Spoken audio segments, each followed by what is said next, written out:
Ikhwatul Islam, saudara kaum muslimin, para tetamu Allah, para jemaah haji rahimani wa rahimakumullah. Pada pembahasan sebelumnya kita telah menjelaskan bagaimana ibadah umrah yang dilakukan oleh baginda Rasulullah sallallahu alaihi wasallam. Nabi sallallahu alaihi wasallam melakukan ibadah umrah 4 kali dan Nabi sallallahu alaihi wasallam melakukan ibadah haji 1 kali. Ibadah umrah yang pertama dinamakan dengan Umrah Hudaybiyah, yang mana Nabi sallallahu alaihi wasallam belum dimudahkan oleh Allah untuk tawaf di Ka'bah Al-Musyarrafah, tapi telah dihitung sebagai orang yang telah melaksanakan ibadah umrah. Umrah yang kedua dinamakan dengan Umratul Qadha, yaitu umrah yang dilakukan oleh baginda Nabi pada tahun ke-7 Hijriah, ganti daripada umrah sebelumnya.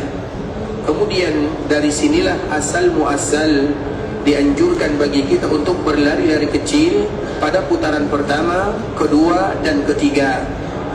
Kemudian di samping itu juga dianjurkan bagi kita untuk membuka lengan kita yang bagian kanan, membuka lengan yang bagian kanan. Atau dikala kita berlari dari kecil pada putaran pertama, kedua, dan ketiga. Dan itu semua ibadah tawaf, baik itu tawaf qudum atau tawaf wada' ataupun tawaf ifadah, semuanya dianjurkan bagi kita untuk melakukan perkara yang sama. Selama itu dinamakan dengan tawaf, maka dianjurkan bagi kita berlari-lari kecil pada putaran pertama, kedua, dan ketiga. Sedangkan membuka lengan kita yang bagian kanan hanya dilakukan dikala kita memakai pakaian ihram. Karena dikala nanti kita melakukan tawaf ifadah, maka kebanyakan kaum muslimin mereka tawaf dengan menggunakan pakaian biasa. Begitu juga dikala mereka melakukan tawaf wada', maka mereka juga melakukan perkara yang sama. Artinya mereka tidak lagi memakai pakaian ihram, mereka boleh memakai pakaian yang bebas. Kemudian nantinya mereka tawaf 7 putaran dikala mereka melakukan tawaf ifadah dan juga tawaf wada'. Dan itu merupakan di antara perbezaan antara tawaf yang pertama yang kita kenal dengan tawaf umrah atau tawaf qudum. Kebanyakan kita dan rata-rata bahkan semua kaum muslimin tawafnya dengan memakai pakaian ihram, maka ada dinamakan dengan al-ittiba', yaitu membuka lengan kita yang bagian kanan. Namun ketahuilah ikhwatul Islam, semua yang kita sampaikan hukumnya adalah sunnah. Artinya kalau ada di antara kaum muslimin yang meninggalkan tanpa sengaja atau karena mereka tidak tahu, maka tawafnya tetap dihitung sebagai tawaf yang sah. Itu adalah umrah Nabi sallallahu alaihi wasallam yang kedua. Kemudian umrah Nabi sallallahu alaihi wasallam yang ketiga dinamakan dengan umrah Ji'ranah. Dan dari sinilah asal muasal perbezaan para ulama, apakah boleh bagi kita di dalam melaksanakan satu ibadah, satu perjalanan, kita boleh melakukan umrah berulang-ulang.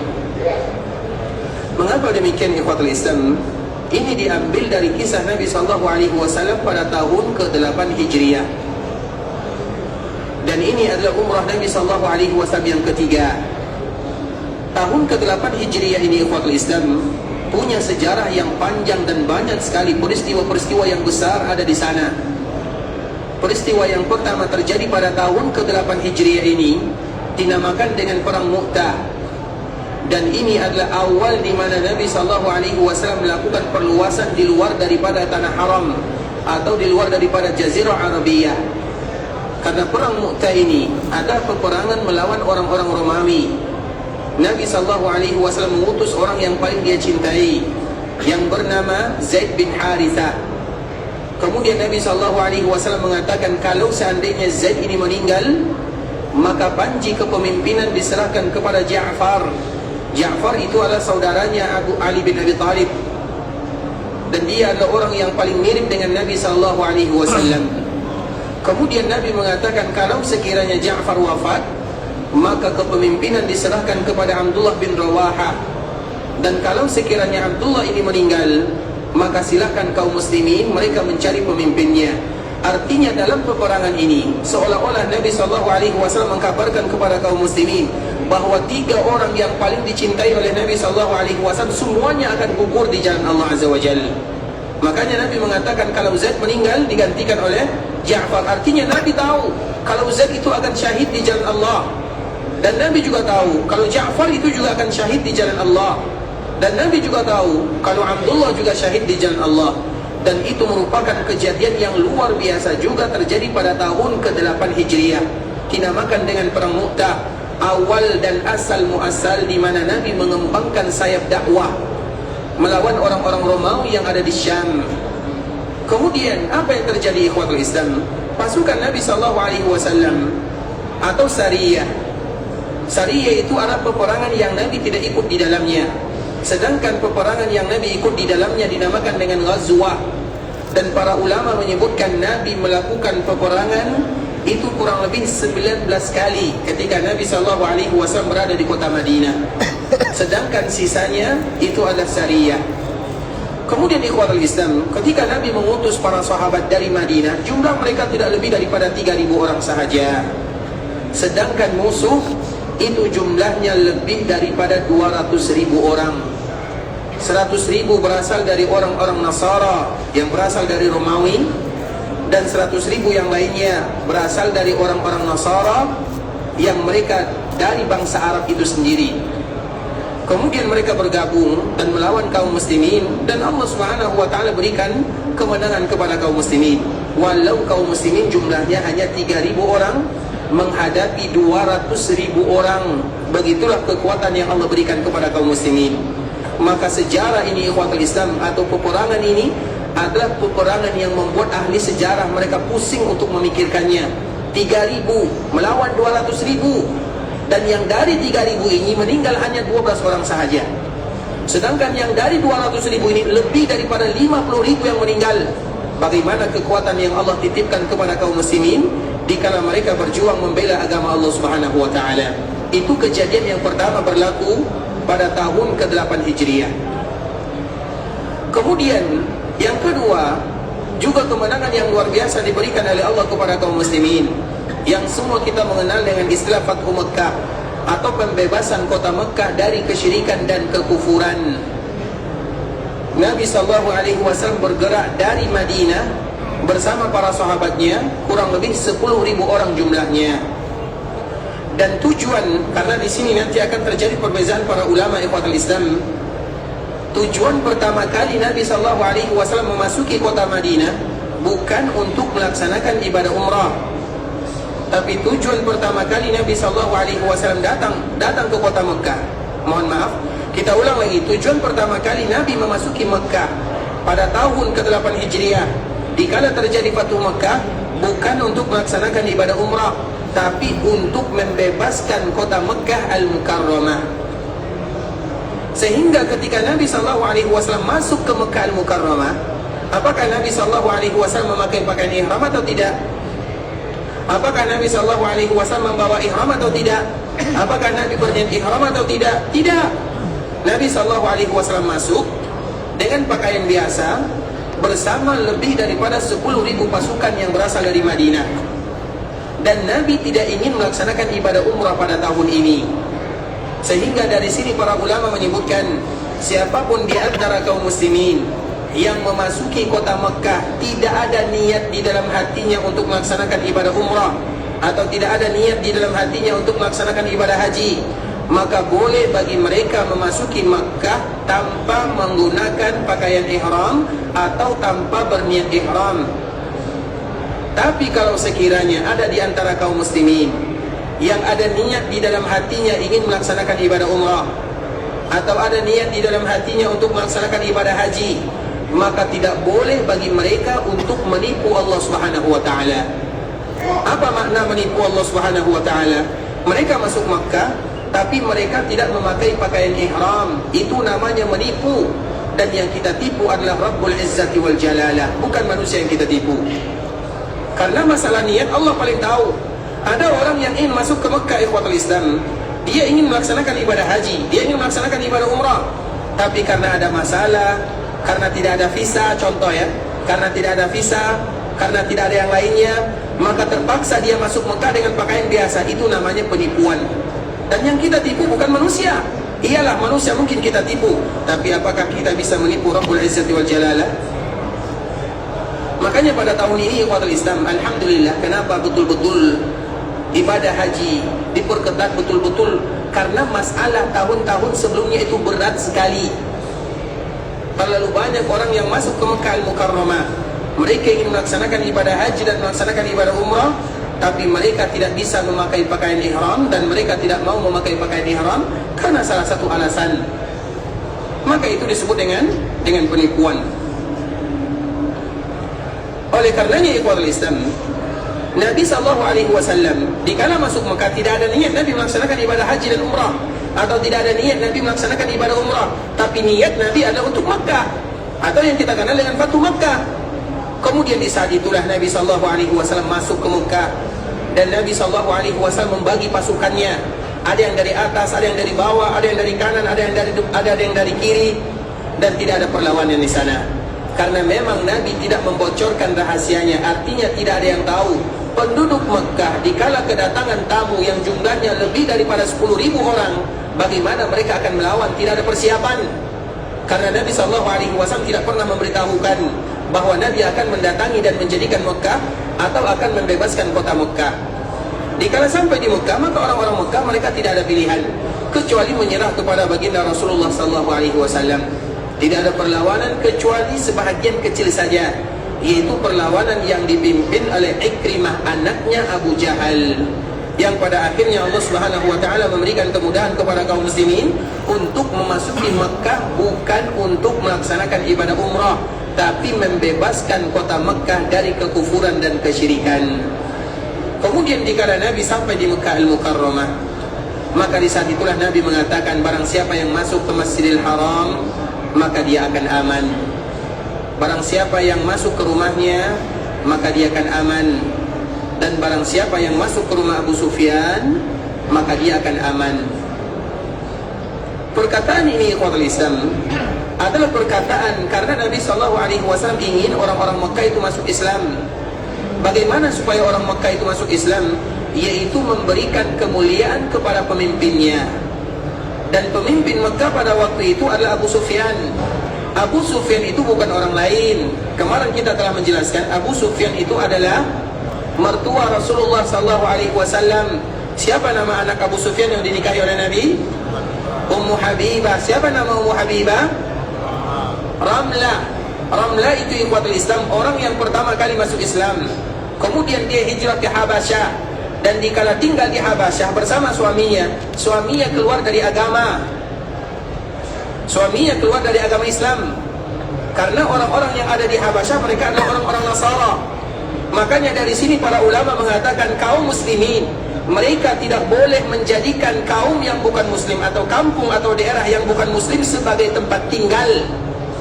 Jangan pernah bercita-cita tinggal di daerah-daerah yang kufar. Jangan pernah bercita-cita tinggal di daerah yang bukan muslim. Karena iya mungkin kita kuat, tapi apakah anak dan keturunan kita kuat untuk menjaga agamanya? Makanya salah satu contohnya ikhwatul Islam adalah suami daripada Ramlah atau Ummu Habibah. Dikala dia berada di Habasyah, maka dia tertarik dengan agama orang-orang yang ada di Habasyah. Kemudian dia meninggalkan agama, sehingga tinggallah Ummu Habibah bertahan dalam agamanya. Kemudian dikala dia berada di dalam kesendirian, di saat itulah Nabi SAW melamarnya, dan Nabi menjadikan dia sebagai istrinya. Nabi berada di Madinah, Ummu Habibah berada di Habasyah. Dan itulah yang dikenal dengan pernikahan jarak jauh, atau seperti istilah yang kita katakan pernikahan online di zaman sekarang. Karena Nabi SAW berada di Madinah dan Ummu Habibah berada di Habasyah. Berapa jarak Madinah dengan Habasyah? Jarak Madinah dengan Habasyah. Habasyah itu ikhwatul Islam adalah daerah-daerah Sudan, Eritrea, dan yang ada di sekitarnya. Maka itu semua disebut dengan Habasyah. Berapa jaraknya? Jauh atau dekat? Jauh ikhwatul Islam. Bisa jadi hampir 1000 kilo. Itu bukan jarak yang singkat atau jarak yang sedikit. Melewati Laut Merah. Dan Nabi melakukan pernikahan. Di mana baginda Nabi? Di Madinah. Di mana Ummu Habibah? Di Habasyah. Kemudian Nabi melamarnya, dibantu oleh Raja Najasyi. Kemudian Nabi melakukan pernikahan. Makanya sebagian kita selalu mengatakan, sebagian orang kalau ada di antara mereka yang menikah dipisahkan oleh daerah, maka tidak ada masalah, pernikahan dilanjutkan atau dilangsungkan sebagaimana Nabi menikah dengan Ummu Habibah atau yang dikenal dengan Ramlah. Terlepas daripada itu semua ikhwatul Islam, Abu Sufyan adalah mertua Nabi. Karena Abu Sufyan itu ada dua. Yang pertama Abu Sufyan yang itu adalah mertua Nabi, Dan yang kedua Abu Sufyan, yang dia adalah sepupu Nabi, dan kedua-duanya adalah musuh Nabi di awal dakwah. Sepupu Nabi namanya Abu Sufyan bin Haris, nama ayahnya adalah Haris. Haris itu adalah paman tertua baginda Rasulullah SAW, abang kandungnya daripada Abdullah. Anaknya Abdul Muttalib yang paling tua namanya adalah Al-Haris, dan anak yang pertama namanya adalah Abu Sufyan, maka namanya adalah Abu Sufyan bin Haris, dan dia adalah teman bermain baginda Rasulullah SAW. Tapi dikala Nabi berdakwah, dia pada akhirnya menjadi musuh Nabi. Kemudian yang kedua adalah Abu Sufyan bin Harb, yang dia adalah mertua Nabi SAW. Nah, kita kembalikan kepada perkataan Nabi. Nabi mengatakan dikala sampai di Makkah Al-Mukarramah, barang siapa yang masuk rumahnya aman, barang siapa yang masuk Masjidil Haram aman, barang siapa yang masuk rumah Abu Sufyan aman. Kira-kira apa gunanya kita masuk rumah Abu Sufyan kalau masuk ke dalam rumah sendiri aman? Apa gunanya? Tidak ada gunanya. Apa gunanya kita memasuki rumah Abu Sufyan kalau masuk masjid aman? Apa gunanya? Tapi gunanya adalah Nabi SAW ingin memberikan penghormatan dan penghargaan kepada Abu Sufyan, yang dia pada waktu itu belum lagi menjadi seorang muslim, untuk mengangkat namanya. Dan itulah yang menyebabkan mengapa Abu Sufyan masuk ke dalam agama Islam. Ketika Abu Sufyan masuk ke dalam agama Islam, maka otomatis penduduk Makkah berbondong-bondong masuk ke dalam agama Islam. Dan itulah tujuan baginda Rasulullah SAW. Kemudian ikhwatul Islam, dikala Nabi berada di Makkah Al-Mukarramah, di saat itulah Nabi SAW ingin memasuki Makkah yang selama ini sudah ditinggalkan oleh baginda Rasulullah kurang lebih 8 tahun lamanya. Kemudian dibukalah kunci Ka'bah, dan kunci Ka'bah itu ikhwatul Islam dipegang oleh salah seorang yang bernama Utsman bin Talha Asy-Syaibi. Siapa Utsman bin Talha? Utsman bin Talha itu bukan seorang yang muslim dulunya. Kemudian dialah yang memegang kunci Ka'bah, dan pada akhirnya dikala dia menjadi seorang muslim, maka Nabi SAW mengatakan, engkaulah yang akan memegang kunci Ka'bah sampai hari kiamat. Makanya yang memegang kunci Ka'bah itu ikhwatul Islam sampai hari kiamat adalah keluarganya dari Bani Syaibah, dari Utsman bin Talha. Kenapa Nabi mengatakan yang demikian? Karena Utsman bin Talha inilah yang dulu pernah menyelamatkan istri Nabi yang bernama Ummu Salamah. Kemarin kita telah bercerita sedikit tentang istri Nabi kan? Nama-namanya, sudah hafal namanya? Ada yang sudah hafal nama istri Nabi? Yang hafal nama ibunya? Baik, nanti kita ulang lagi ikhwatul Islam. Salah satu istri Nabi adalah Ummu Habibah, yang ceritanya telah kita sebutkan. Istri Nabi yang kedua namanya adalah Ummu Salamah. Nama Ummu Salamah itu adalah Hindun. Ummu Salamah ini ikhwatul Islam, dia punya suami namanya Abu Salamah. Dikala ingin hijrah dari Makkah menuju Madinah bersama suami dan anaknya, maka di saat itulah mereka terpisah. Kabilah daripada Ummu Salamah tidak mengizinkan Ummu Salamah untuk hijrah ke kota Madinah. Maka yang hijrah ke kota Madinah adalah suaminya, sedangkan dia tinggal bersama putrinya di kota Makkah, terpisah dengan suaminya. Kemudian dikala dia bersama anaknya, dia pun dipisahkan dengan anaknya. Artinya tinggallah Ummu Salamah sendiri. Suaminya sudah dahulu pergi ke Mekah karena diusir pergi ke Madinah, karena dipisahkan oleh kaumnya. Kemudian anak-anaknya atau anaknya juga diambil. Maka di saat itulah Ummu Salamah tinggal sendiri dalam keadaan menangis selama 1 tahun lamanya. Kemudian pada akhirnya dikala melihat Ummu Salamah ini sedih, maka kaumnya, kabilahnya, orang-orang Mekah mengembalikan anaknya. Kemudian mereka pun mengatakan, kalau kamu ingin menyusul suamimu ke Madinah, maka silakan. Pada akhirnya Ummu Salamah ingin menyusul suaminya di Madinah, melakukan perjalanan dari Mekah menuju Madinah, seorang wanita bersama putrinya. Itu adalah perjalanan yang sulit sekali ikhwatul Islam. Kemudian dikala Ummu Salamah ingin melakukan perjalanan, maka dia pun bertemu dengan salah seorang yang bernama Utsman tadi yang kita ceritakan, Utsman bin Talha. Siapa Utsman bin Talha? Dia pada waktu itu belum lagi menjadi seorang muslim. Dikala dia melihat Ummu Salamah bersama putrinya, 2 orang wanita yang ingin hijrah atau ingin pergi ke Madinah, perjalanan yang jauh, maka Utsman ini bertanya, kalian mau pergi kemana? Maka di saat itulah Ummu Salamah mengatakan ingin pergi ke Madinah menyusul suaminya. Apa kata Utsman? Tidak mungkin kalian pergi ke Madinah sendirian. Perjalanan yang panjang, perbekalan yang tidak cukup. Maka di saat itulah apa yang dilakukan oleh Utsman, saya akan antar kalian ke Madinah, padahal dia bukan seorang muslim. Akhirnya Utsman bin Talha ini mengantar Ummu Salamah ke kota Madinah. Dan dikala hampir sampai di Quba, apa kata Utsman? Aku tidak bisa masuk, tapi suamimu berada di sana. Kemudian setelahnya Utsman pulang ke kota Mekah. Dia melakukan yang demikian, padahal dia bukan muslim. Tapi karena dia khawatir seorang wanita yang melakukan perjalanan tidak ada yang menjaganya, itu perkara yang sulit dan perkara yang berat. Maka setelah Ummu Salamah sampai ke kota Madinah, kembali berkumpul dengan suaminya. Kemudian setelah berkumpul, suaminya meninggal. Setelah suaminya meninggal, maka dia pun akhirnya menikah dengan Nabi SAW.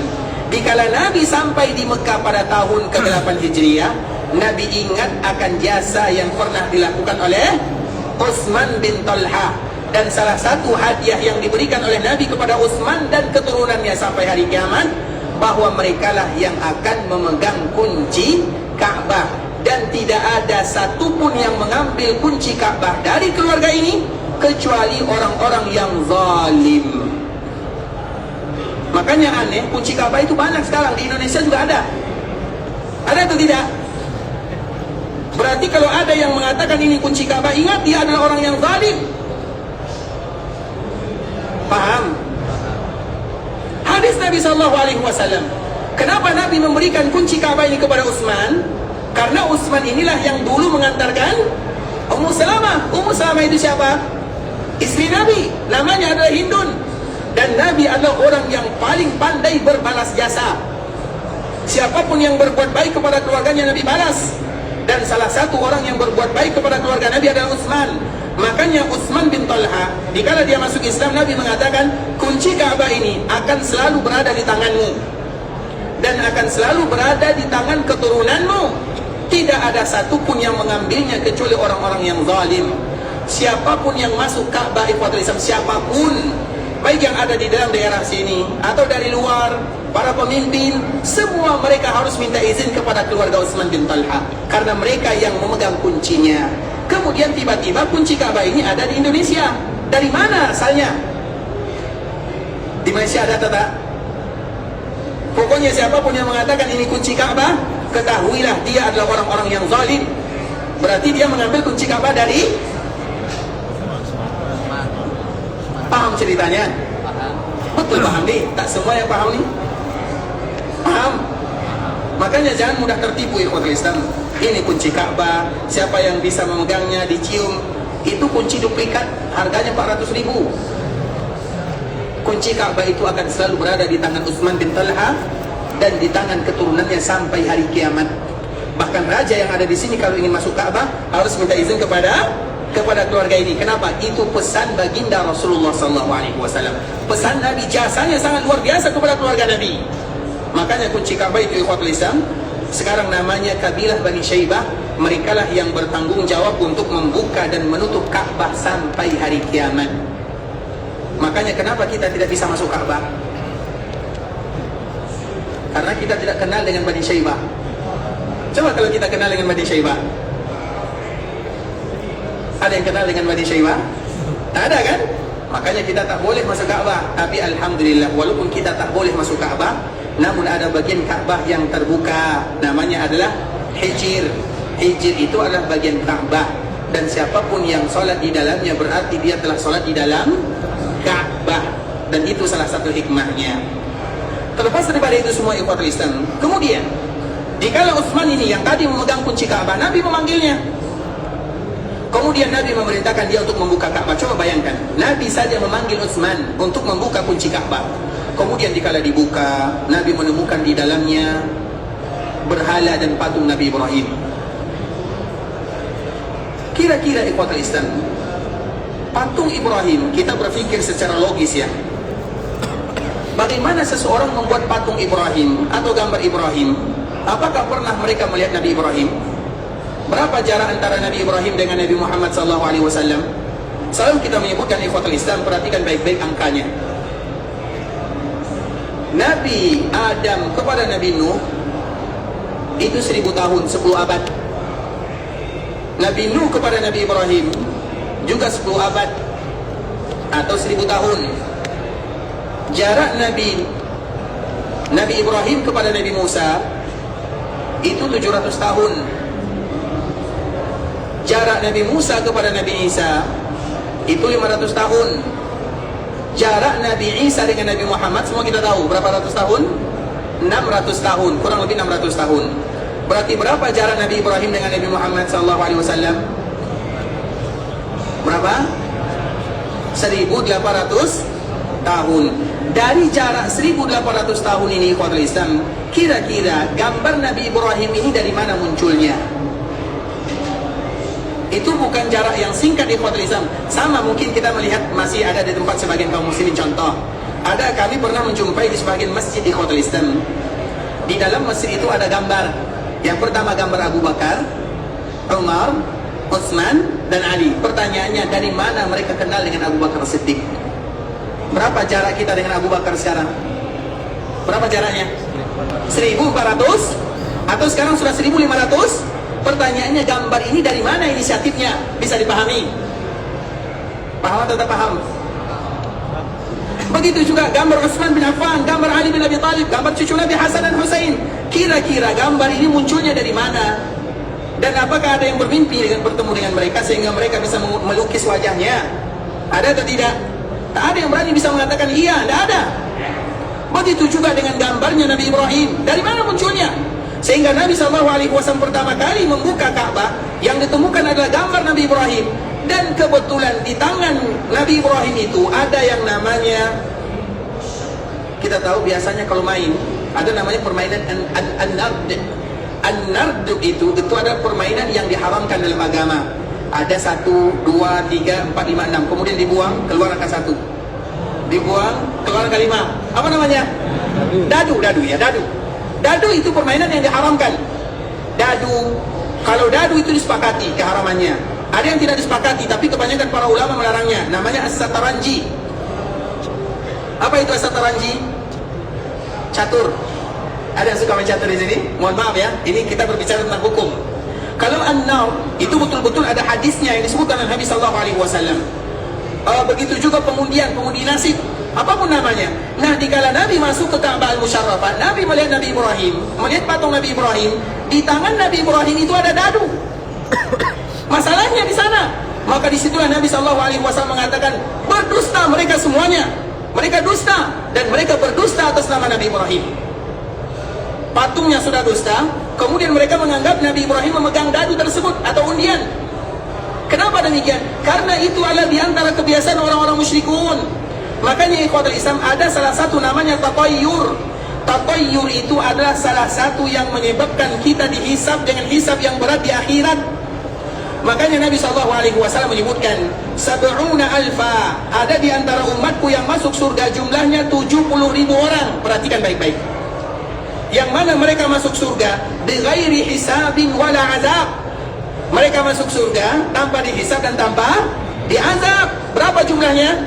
70.000 orang. Kalau 70.000, kira-kira kita termasuk di dalamnya atau tidak? Termasuk atau tidak? Termasuk ya. Sahabat berapa jumlahnya? 130.000. Berarti sudah habis jatahnya. Bisa dipahami? Sahabat itu mereka masuk surga atau tidak? Mereka dihisab atau tidak? Dihisab, tapi hisab ringan. Jumlah mereka berapa? 130.000. Dan yang tadi masuk surga tanpa dihisab, tanpa diazab, berapa jumlahnya? 70.000. Berarti kita masuk atau tidak? Tidak masuk. Semoga semuanya kita termasuk di dalamnya.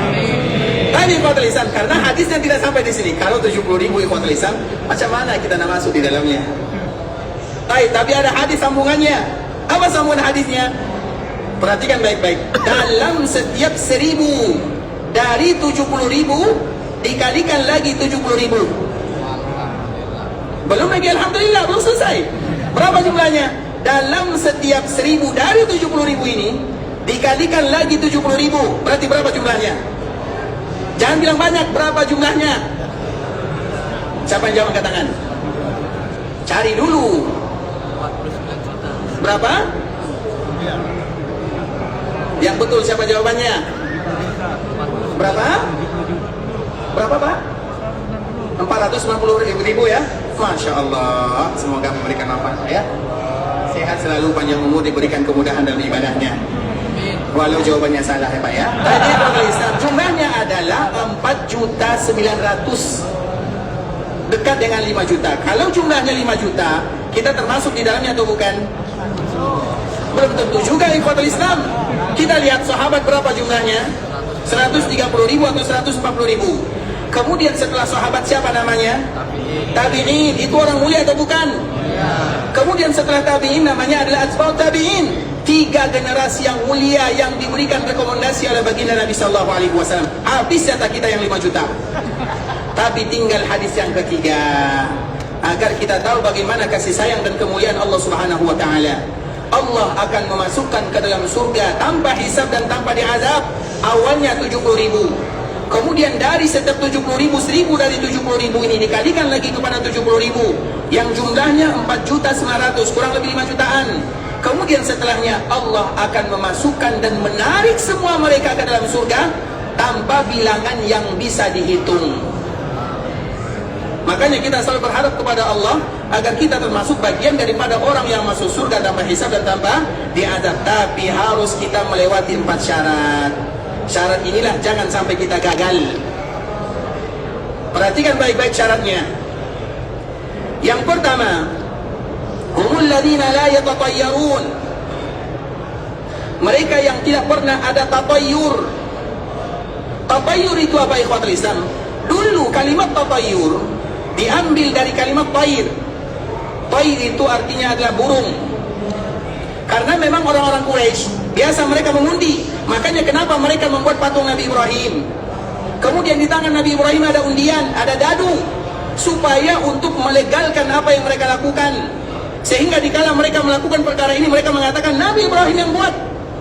Apa buktinya? Ada patung Nabi Ibrahim di dalam Ka'bah. Kemudian ada tangan, di tangan Nabi Ibrahim itu ada undian atau dadu yang tadi kita sebutkan. Sehingga mereka ambil burung. Kalau burungnya ke kanan, itu tanda keberuntungan. Kalau burungnya ke kiri, tanda kesialan. Kalau burungnya ke atas, itu sama-sama. Bisa jadi untung, bisa jadi rugi. Dan mereka harus kembali mengulang. Kemudian ini ikhwatul Islam dikiaskan kepada semua benda. Siapapun di antara kaum muslimin yang mengatakan kalau dia datang maka kita akan beruntung, kalau yang ini datang kita akan sial, maka ketahuilah dia sudah keluar dari orang yang masuk surga tanpa hisab dan tanpa diazab. Ada burung ini di rumah, burung ini adalah pertanda baik. Ada benda ini di rumah, ini pertanda kecelakaan, buntung ataupun yang semisalnya. Ada orang yang nikah di bulan ini, bulan sial. Ada orang yang lahir di bulan ini, bulan barokah. Itu semuanya adalah tatayyur namanya. Kalau kita pernah melakukan perkara ini, berarti kita tidak masuk ke dalam rombongan yang tadi disebutkan oleh baginda Rasulullah SAW. Tidak ada yang namanya anggapan sial, keberuntungan, semuanya datang dari Allah. Yang baik datang dari Allah, yang buruk datang dari Allah. Tidak pernah datang dari bulan, tidak pernah datang dari hewan, tidak pernah datang dari suara, tidak pernah. Misalnya apabila ada orang yang menikah di bulan Safar, maka nanti lahir anak yang cacat. Apabila ada orang yang berteduh di bawah pohon ini, maka nanti dia akan kena gangguan jin ataupun yang semisalnya. Silahkan dikiaskan. Kalau ada di warung, di kedai, ada jimat ini, maka kedainya akan laris. Kalau anak ada tangkal di tangannya, akan dijaga dari gangguan. Itu semuanya adalah tatayyur, dan itulah yang menghalangi kaum muslimin masuk ke dalam surga tanpa hisab dan tanpa diazab. Itu syarat yang pertama. Tidak ada yang namanya kesialan kecuali semuanya datang dari Allah. Maka apa kata Nabi SAW? La tiara, wala adwa, wala safar. Tidak ada yang namanya tiara. Tiara itu arti yang tadi kita sebutkan, datang sial secara tiba-tiba. Misalnya apapun yang berjumlah angka 4, maka itu semuanya adalah sial. Maka semua angka 4 dihilangkan. Maka dia tidak punya anak kecuali 3 saja. Karena nanti kalau ke 4 berarti anak yang sial. Maka dia bikin rumah tidak boleh 4 lantai, 3 lantai, 3 level saja. Karena lantai angka 4 itu angka sial. Itu tatayur namanya. Paham sampai di sini ya, tatayur. Begitu juga, oh ini membawa keberuntungan, ini membawa kesialan. Mereka yang tidak menyandarkan kepada Allah berarti mereka tatayur, tidak masuk surga tanpa dihisab dan tanpa diazab. Yang kedua, syarat yang kedua, humul ladina la yastarqun. Mereka yang tidak meminta diruqyah. Ruqyah itu ikhwatul Islam adalah ayat-ayat Al-Quran yang dibacakan kepada orang yang sakit, terutama mereka yang terkena gangguan jin, kesurupan, dan yang semisalnya. Sebagai seorang muslim, kalau kita melihat ada saudara kita yang terkena gangguan jin, jangan biarkan mereka yang meminta, tapi kita yang langsung melakukannya. Karena kalau kita biarkan mereka meminta, tolong ruqyah anakku, tolong ruqyah diriku, maka berarti mereka sudah keluar dari syarat yang telah kita sebutkan. Sehingga Nabi menyebutkan humul ladina la yastarqun, yang meminta ruqyah. Tapi orang yang meruqyah tidak masuk di dalamnya. Karena Nabi meruqyah, Ibunda Aisyah meruqyah, malaikat Jibril juga meruqyah. Yang tak boleh itu adalah yang meminta diruqyah. Itu yang kedua. Yang ketiga, ikhwatul Islam, ini mungkin sudah mulai jarang. Humul ladina la yaktawun. Mereka yang tidak berobat dengan kai. Kai itu adalah pengobatan yang apabila diobat dengan obat ini langsung sembuh. Dulu dinamakan dengan kai. Kai itu artinya besi panas. Kalau sudah ini obatnya, berarti langsung sembuh. Orang yang seperti ini, mereka tidak masuk di dalam hadis yang disebutkan. Itu yang ketiga. Dan ini mungkin jarang dilakukan oleh kaum muslimin. Dan yang keempat adalah wa ala rabbihim yatawakkalun. Sifat yang keempat, mereka yang selalu bertawakal kepada Allah. Karena yang pertama, yang kedua, yang ketiga adalah tanda orang yang kurang bertawakal kepada Allah. Makanya sifat yang keempat dijelaskan wa ala rabbihim yatawakkalun. Mereka yang selalu bertawakal kepada Allah, semua urusannya mereka serahkan kepada Allah. Seperti misalnya banyak di antara kita yang berjamaah haji, banyak di antara kita yang tua, umurnya 70 tahun, tidak ada pembimbing, tapi mereka bertawakal kepada Allah. Ya Allah, mudahkan aku melaksanakan ibadah haji. Dalam panas, cuaca panas yang begitu tinggi, mereka selalu menyerahkan urusannya kepada Allah. Ya Allah, mudahkan kami melaksanakan ibadah haji. Itulah yang disebut dengan tawakal kepada Allah Subhanahu wa ta'ala. Kalau 4 sifat ini ada pada diri kita, maka ingatlah, semoga semuanya kita bisa dimasuki surga Allah Subhanahu wa ta'ala tanpa dihisab dan tanpa diazab, sesuai dengan apa yang tadi telah disebutkan oleh baginda Rasulullah sallallahu alaihi wasallam. Jelas ya? Baik, sekarang kita kembalikan kepada Nabi Ibrahim alaihissalam yang tadi ada dadu dan ada undian di tangannya. Maka di saat itulah Nabi masuk, kemudian Nabi marah, berdusta mereka berdusta atas nama Ibrahim, kemudian patungnya dihancurkan, dan dibersihkan Ka'bah. Dan dikala seseorang dimudahkan salat di dalam Ka'bah, maka mereka salat menghadap ke mana sahaja, bebas. Dikala seseorang dimudahkan masuk Ka'bah, maka boleh bagi mereka menghadap ke mana sahaja. Hanya saja Nabi dikala berada di Ka'bah, Nabi berada di antara rukun Yamani, di dekat dengan rukun Yamani, kemudian Nabi menghadapkan wajahnya ke sana. Itu adalah baginda Rasulullah SAW. Kemudian ikhwatul Islam, di sini ada lagi cerita yang sangat menarik. Ini masih berkaitan dengan tahun ke-8 Hijriah. Karena tahun ini Nabi akan melaksanakan ibadah umrah. Kemudian, dikala Nabi masuk Makkah Al-Mukarramah, maka tidak boleh satupun yang masuk bersama Nabi SAW. Dan Nabi mengatakan, ada orang yang diizinkan oleh Allah untuk masuk ke dalam Ka'bah Al-Musharrafah. Mereka yang masuk ke dalam Ka'bah Al-Musharrafah adalah mereka yang diinginkan oleh Allah dan yang diinginkan oleh baginda Rasulullah SAW. Tentu ungkapan ini ikhwatul Islam adalah ungkapan bahwa siapapun yang memasuki Ka'bah, berarti orang ini adalah orang yang dicintai oleh Allah dan dicintai oleh Rasulnya. Karena mereka diinginkan oleh Allah masuk. Jumlah banyak ikhwatul Islam tadi kita menyebutkan, kaum muslimin datang ke sana jumlahnya 10.000. Belum lagi orang-orang Mekah, belum lagi orang-orang yang datang ke Mekah, banyak jumlahnya. Sehingga kaum muslimin dikala mendengarkan tidaklah masuk Ka'bah kecuali orang yang diinginkan oleh Allah dan yang diinginkan oleh Rasulnya, maka di saat itulah mereka bertanya-tanya, siapa yang diinginkan oleh Allah dan diinginkan oleh Rasulnya? Maka disitulah Nabi mengajarkan kepada kita kaidah yang amat luar biasa. Siapa yang masuk Ka'bah bersama baginda Nabi yang mulia, karena mereka memiliki nilai yang mulia di sisi Allah. Dan ketahuilah ikhwatul Islam, mereka itu bukan mereka yang statusnya kaya, bukan pula yang tampan, bukan pula yang biasa-biasa saja, bahkan yang kurang biasa kedua-duanya. Nah, siapa yang masuk Ka'bah bersama Nabi? Saya sebutkan sifatnya. Di antara sifat orang yang masuk Ka'bah bersama Nabi, kulitnya berwarna hitam. Jawaban pertama semua kita tahu, yaitu Bilal bin Rabah. Pertanyaan kedua, siapa orang kedua? Siapa sahabat yang lagi berkulit hitam? Siapa? Abdullah siapa? Abdullah bin Umar, Abdullah bin Mas'ud, Abdullah bin Ammar, Abdullah bin Abbas, Abdullah bin apa? Saya tidak. Abu Hurairah. Abu Hurairah kulitnya putih. Jangan kita tuduh Abu Hurairah kulit hitam, ya. Bahaya nih. Yang kulitnya tadi kita sebutkan kulitnya berwarna gelap. Abu Hurairah putih kulitnya. Siapa lagi sahabat yang kulitnya berwarna hitam? Siapa? Wahsy tidak bertemu dengan Nabi SAW setelah Nabi memerintahkan dirinya untuk meninggalkan dirinya. Nabi mengatakan kepada Wahsy, kalau kamu bisa, maka jangan aku bisa melihat dirimu. Maka di saat itulah Wahsy hijrah. Karena setiap kali melihat Wahsy, Nabi SAW ingat pamannya yang disobek-sobek dadanya, yang diperlakukan dengan perlakuan yang tidak manusiawi. Nabi sedih sekali. Makanya Wahsy termasuk. Yang lain siapa lagi? Amr bin Auf. Betul, Amr bin Auf ini kulitnya warna hitam. Saya sebutkan lagi cirinya ikhwatul Islam. Namanya adalah, gelarnya adalah hubbu Rasulillah, orang yang paling dicintai oleh Nabi SAW. Disebutkan lagi sifatnya. Nama ayahnya adalah Zaid. Berarti dia adalah Usamah bin Zaid.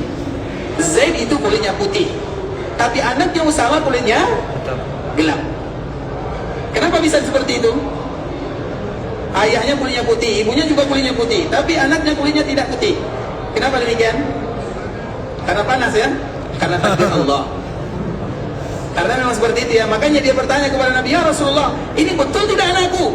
Kan ada orang yang ayahnya putih, ibunya putih, anaknya gelap. Bisa jadi kakeknya, moyangnya, bisa jadi yang dulu-dulu warnanya tidak putih. Kemudian nanti kembali lagi berputar. Maka Usamah ini kulitnya berwarna tidak putih seperti ayah dan orang tuanya.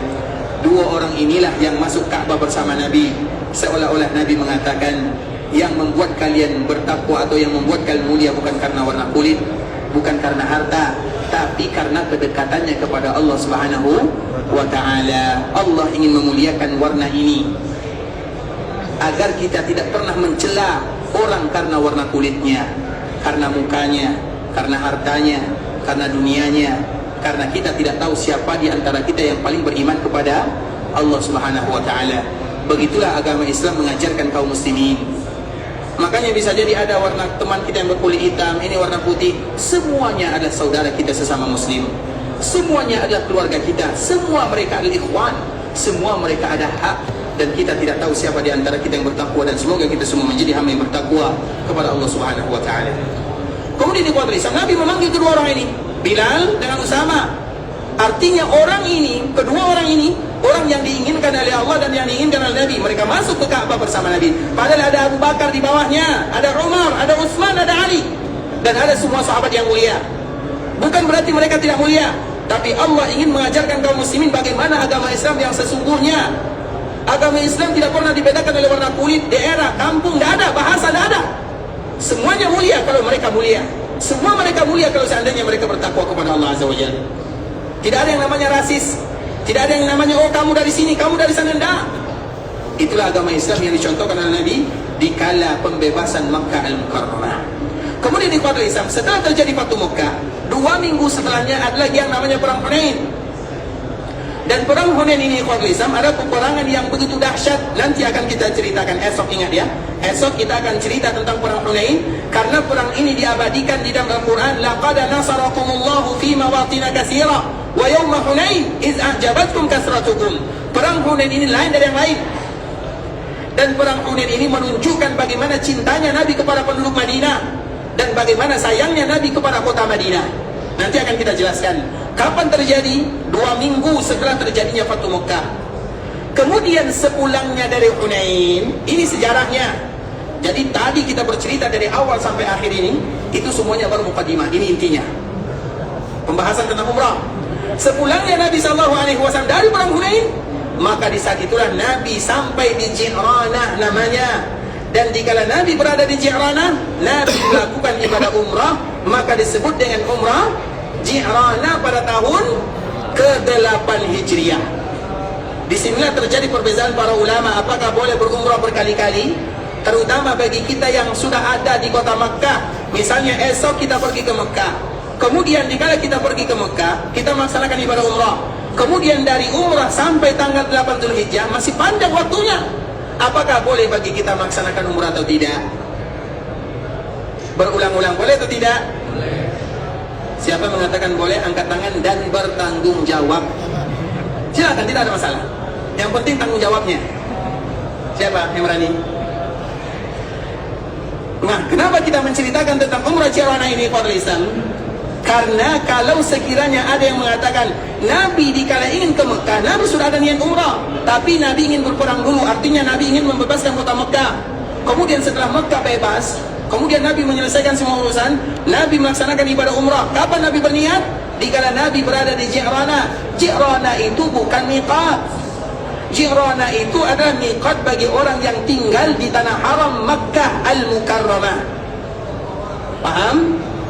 Karena kemarin kita menyebutkan orang Makkah, kalau mereka ingin haji, maka mereka tidak perlu keluar dari rumahnya, niat dari rumah, labbaik Allahumma hajjah, sama seperti kita yang nanti tanggal 8 Dzulhijjah kita akan mengatakan labbaik Allahumma hajjah. Di mana kita mengucapkan kalimat ini? Di hotel kita masing-masing. Tapi kalau sekiranya kita ingin melaksanakan ibadah umrah, di mana kita mengucapkan labbaik Allahumma umrah? Harus keluar dari tanah haram. Mana batasan tanah haram? Tan'im, Hudaybiyah, Ji'ranah, Masjid Namirah. Telah kita sebutkan sebelumnya. Tapi biasanya kaum muslimin mereka selalu pergi ke Tan'im atau Ji'ranah. Ji'ranah itu selalu dicari oleh kaum muslimin. Karena dulu Nabi SAW juga umrah di sana. Makanya kalau ada di antara sebagian para ulama mengatakan Nabi dikala masuk Mekah, Nabi tidak umrah, Nabi tidak dalam keadaan berihram, tapi Nabi Fathu Mekah. Kemudian setelahnya baru Nabi ambil miqat. Maka dari sini mereka mengizinkan boleh umrah ketika kita berada di Mekah. Setuju atau tidak? Tapi yang lain mengatakan tidak. Nabi tidak pernah ada niat melaksanakan ibadah umrah. Niat Nabi adalah untuk Fathu Mekah. Tapi setelah Nabi berada di Mekah, tiba-tiba muncul niat baru. Karena niat baru inilah Nabi melaksanakan ibadah umrah. Sehingga mereka yang mengatakan pendapat yang kedua ini mengatakan kalau kita melaksanakan ibadah 1 kali perjalanan 1 kali ibadahnya. Kalau ingin umrah lagi pulang dulu baru umrah lagi. Seolah-olah itu yang mereka katakan. Kita mau pendapat yang pertama atau yang kedua? Yang mana mau? Makanya dari sini kita menyebutkan ikhwatul Islam, ini merupakan di antara pendapat kami ya.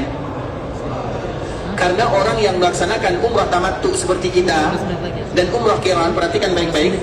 Orang yang melakukan umrah tamattu atau haji tamattu dan haji qiran, maka mereka harus bayar dam syukran. Sedangkan yang melakukan haji ifrad itu tidak bayar dam. Bisa dipahami? Haji itu ada 3. Haji tamattu seperti yang akan kita lakukan, umrah dulu, kemudian kita berpakaian seperti biasa, kemudian tanggal 8 Dzulhijjah kita kembali berniat melaksanakan ibadah haji seperti yang akan kita lakukan. Maka kita semuanya wajib bayar dam syukran. Kalau tak sanggup bayar dam syukran, maka berpuasa 10 hari, 3 hari di tanah haram, 7 hari di rumahnya atau di kampung halamannya. Kalau bagi yang tak sanggup bayar dam. Dan dam itu kita ulang lagi ikhwatul Islam, dam itu penyembelihannya dimulakan tanggal 10 Dzulhijjah, 11, 12 dan 13. Kalau yang menyembelih sebelumnya, ia terjadi perbezaan para ulama, tapi mereka berada di zona yang panas. Tidak aman zonanya, tidak sempurna, dikhawatirkan nanti zonanya zona tidak aman. Kalau kita berada di zona yang tidak aman, apa yang terjadi? Tidak tenang hati kita beribadah kepada Allah. Selalu kita contohkan ikhwatul Islam, Kita contohkan dan kita ulang lagi tentang Masjid Nabawi. Yang dinamakan Masjid Nabawi itu yang bagian dalam atau yang bagian luar? Yang dalam atau yang luar? Ada yang mengatakan dalam, ada yang mengatakan luar. Terjadi perbezaan. Yang bagian dalam sudah pasti, yang bagian luar belum pasti. Nah, kita sebagai seorang muslim, kita ingin sholat di bagian dalam atau bagian luar? Dalam. Kenapa bagian dalam? Karena zona aman. Aman, tenang, nyaman. Tapi kalau di luar, zona panas. Begitu panas cuacanya, atau karena panas karpetnya, atau karena di sana terjadi perbezaan para ulama, tidak tenang, tidak aman. Jelas sampai di sini? Bukan berarti salah. Silakan kalau seandainya menganggap, kecuali kalau seandainya tidak memungkinkan dia masuk, sudah terlambat atau alasan yang lain, itu lain ceritanya. Begitu juga dengan menyembelih pada tanggal 10 Zulhijjah, itu zona aman. Yang menyembelih sebelumnya zona tidak aman. Kita bukan berarti mengatakan salah, tidak, tapi zonanya tidak aman. Kemudian ikhwatul Islam, orang yang melakukan haji qiran dan haji tamattu, mereka membayar dam. Sedangkan yang haji ifrad tidak bayar dam. Karena haji ifrad dengan haji qiran itu sama. Tidak ada bezanya. Beza hanya niat sahaja. Datang ke Mekah, tawaf, sa'i, kemudian mereka tidak menanggalkan pakaiannya sampai tanggal 10 Zulhijjah. Sama semuanya, tidak ada yang beza, tidak ada. Yang beza hanya niat sahaja. Yang qiran, niat pertama ada untuk umrah, tawafnya itu tawaf untuk umrah. Sedangkan yang ifrad, tawafnya adalah tawaf qudum namanya. Itu saja bezanya. Tapi apa yang membezakan niat? Dan yang kedua yang membezakan adalah dam. Yang qiran kena dam, yang ifrad tidak kena dam. Kenapa ifrad tidak kena dam? Karena dia tidak ada umrahnya, hanya haji sahaja. Dari sini para ulama menyebutkan, kalau orang yang haji dan umrah berarti kena dam. Kenapa kena dam?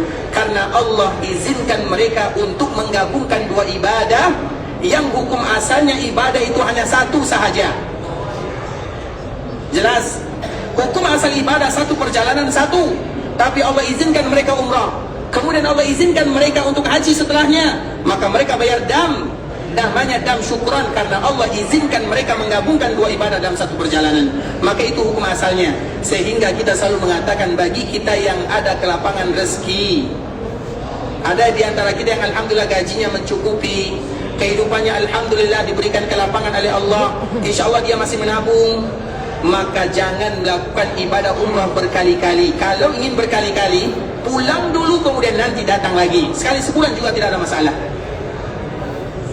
Tapi bagi kita yang kemungkinan, Ustaz, saya tidak tahu, ini bisa jadi umrah terakhir, haji terakhir, karena faktor usia, karena faktor ekonomi, maka silakan bagi mereka mengambil keringanan yang telah disebutkan oleh para ulama, yaitu mereka mengulang umrahnya. Karena orang ikhwatul Islam, dikala kita haji, contoh, mohon maaf ya, ini contoh, misalnya kita haji, kemudian nanti kita umrah dulu. Setelah kita umrah, kita akan umrah lagi ke Tan'im, kemudian esoknya Jirana, esoknya Hudaybiyah, esoknya Masjid Namirah. Setiap hari kita umrah. Dikala kita pulang, maka kita akan ditanya, sudah berapa kali umrah? Alhamdulillah, sudah 20 kali saya umrah. Tidak ada niat lagi dia untuk melaksanakan ibadah umrah setelahnya. Seolah-olah Makkah dia akan jauhi untuk selama-lamanya. Kita tidak ingin jauh dari Makkah. Kita ingin agar selalu menjadi tamu Allah, ada di Makkah untuk kemaslahatan dan manfaatnya. Makanya selalu kita ulang, orang yang selalu melaksanakan ibadah umrah, mereka sedang berdagang dengan Allah. Makanya Allah mengatakan dengan jelas dan tegas melalui lisan Nabi, orang yang umrah berkali-kali, selalu umrah pulang, umrah, tidak akan pernah fakir untuk selama-lamanya. Itu janji Allah dan janji Rasulullah SAW. Makanya di antara bagi kita yang Allah mudahkan lancar rezekinya, dimudahkan urusannya, ekonominya, maka umrah satu kali, tapi perbanyak tawaf sunnahnya. Tapi bagi kita yang mungkin tidak mungkin lagi kembali, usia tidak lagi memungkinkan, ekonomi juga tidak memungkinkan, maka silahkan mereka berumrah. Tapi juga harus ingat, jangan setiap hari, minimal satu kali dalam 4 hari, sampai rambutnya tumbuh. Rambut itu kalau dicukur kemudian tumbuh lagi berapa hari? Berapa hari kira-kira? 3 hari kan sudah mulai muncul kan rambut itu kan? Rambut agar nanti bisa dicukur lagi. Jadi 1 kali 3 hari atau 1 kali 4 hari, bukan 4 kali 1 hari. Jelas ya? Ini agama Allah Subhanahu wa taala. Bukan agama kita, ini agama Allah yang tentunya setiap amal ibadah yang ingin kita lakukan agar diridhai oleh Allah dan diterima oleh Allah Subhanahu wa taala. Jadi kami pribadi ikhwatul Islam lebih condong kepada yang ini. Artinya kalau Allah berikan kelapangan, ada rezeki, ada kekuatan, maka perbanyaklah tawaf sunnah, dan setelah pulang haji langsung daftar melaksanakan ibadah umrah. Orang yang merasa dirinya sudah mulai miskin, fakir, salah satu untuk menghilangkan kefakiran dan kemiskinan adalah beribadah di tanah haram Makkah. Karena umrah itu mahal atau ringan? Mahal atau berat? Tidak ada ibadah yang berat, bahkan ibadah haji tidak ada yang berat. Yang berat itu popor dan oleh-olehnya saja. Hajinya tidak ada yang berat. Umrah juga tidak berat. Yang berat itu buah tangan. Makanya kalau kita lihat sudah keberangkatan itu, yang paling susah adalah bagaimana cara menutup koper. Itu bagaimana membungkusnya, belum lagi sejadah, belum lagi warna ini, itu kan yang berat kan? Dan yang membuat kaum muslimin pusing, itulah dia. Bukan sholat di Masjid Nabawi yang membuat mereka pusing, tapi hadiah yang akan diberikan kepada orang kampung. Bahkan ada sebagian daerah ikhwatul Islam, kami hanya mendengarkan ya. Jadi sebagian daerah, dikala dia melaksanakan ibadah haji, semua orang kampung datang kepadanya, memberikan sedikit oleh-oleh, uang dan yang semisalnya. Tapi ternyata dia tidak tahu, ternyata orang kampung memberikan uang supaya nanti dibelanjakan oleh-oleh untuk dia. Maka itulah selama dia berada di Mekah dan di Madinah, pusingnya 7 keliling. Kopor hanya bisa 32 kilo, tapi yang harus dicari harus 100 kilo. Macam mana? Itulah yang membuat kaum muslimin berat melaksanakan ibadah. Jadi ibadah haji tidak berat, ibadah umrah juga ringan. Yang berat itu adalah, makanya jangan terlalu banyak beli buah tangan. Banyaklah berbolak-balik ke Masjid Nabawi, jangan banyak berbolak-balik ke mall dan tempat belanja. Itu yang menjadi masalah bagi semua orang yang melaksanakan ibadah haji. Percaya atau tidak percaya, itulah fakta dan realita. Kalau bagi yang esok pergi ke Mekah, maka siap-siap malam tidak tidur untuk membungkus barang oleh-olehnya. Sehingga ikhwatul Islam jangan pernah memberatkan diri dari sesuatu yang tidak diwajibkan. Kita diwajibkan datang ke tanah haram Makkah Madinah untuk beribadah kepada Allah, perbanyak waktu di Masjid Nabawi, begitu juga perbanyak waktu di dalam Masjidil Haram Makkah, perbanyak berdoa, perbanyak baca Quran. Itu yang dituntut, bukan yang lain. Yang lain itu hanya sekedar sampingan. Ada alhamdulillah, tidak ada bilang tidak ada, selesai. Jangan pernah berani atau jangan pernah malu mengatakan saya tidak ada dan saya tidak bisa. Karena itulah yang membuat kaum muslimin berat melaksanakan ibadah haji dan umrah. Dan semoga kita selalu diberikan rezeki karunia untuk berkali-kali datang ke tanah suci dalam rangka mendapatkan ridha ilahi. Dan semoga Allah Subhanahu wa taala berikan keberkahan, kemudahan, kelancaran kepada kita bersama. Ikhwatul Islam, saudara kaum muslimin, para tetamu Allah rahimani wa rahimakumullah, sampai di sini pembahasan yang bisa kami jelaskan. Yang benar dari Allah Subhanahu wa taala, yang salah dari diri kami pribadi karena kurangnya ilmu kami, karena kebodohan, karena kejahilan, karena ketidaktahuan kami. Kami mohon maaf kalau kalimat yang kami sampaikan kurang tepat, bahasanya kurang bagus, cara penyampaiannya kurang berkenan, kami mohon dimaafkan.